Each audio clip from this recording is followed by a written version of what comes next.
Praise the lord. ఈరోజు మీకోసం జీవం గల దేవుని మాట. సామెతల గ్రంథము 19వ అధ్యాయము 21వ వచనము.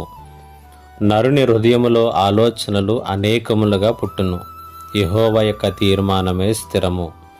ఈ ప్రపంచంలో అనేక మార్లు వారి యొక్క ఆలోచనల విఫలమై, ప్రణాళికలన్నీ కూడా విఫలమై, భంగపడినటువంటి జీవితములతో ముందుకు కొనసాగేటటువంటి వ్యక్తులు చాలామంది మనకు కనిపిస్తారు.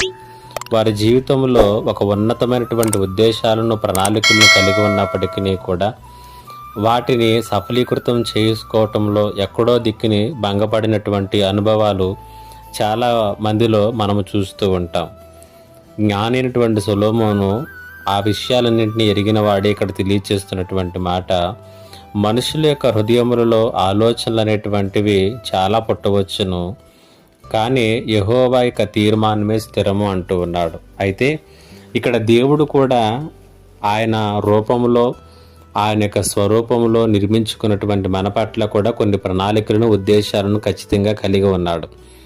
అయితే సొలొమోను అంటున్నాడు, అవి ఎంత మాత్రము కూడా విఫలము కావదు, అవి ఎప్పటికీ కూడా స్థిరంగా ఉండేటటువంటివి అనేటువంటి మాటను తెలియచేస్తున్నాడు.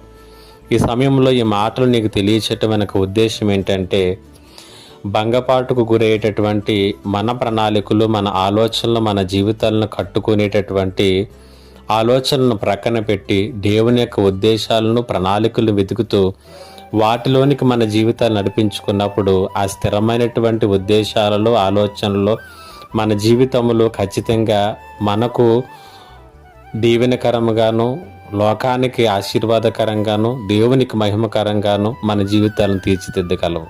ఆ రీతిగా నీ జీవితాన్ని కట్టుకోవటానికి ఆలోచన చేయి. దేవుడి మాటల చేత నిన్ను దర్శించునుగాక. ఆమేన్. ప్రార్థన. మా గొప్ప దేవుడైన తండ్రి, మీకు వందనాలు, స్తుతులు, స్తోత్రాలు.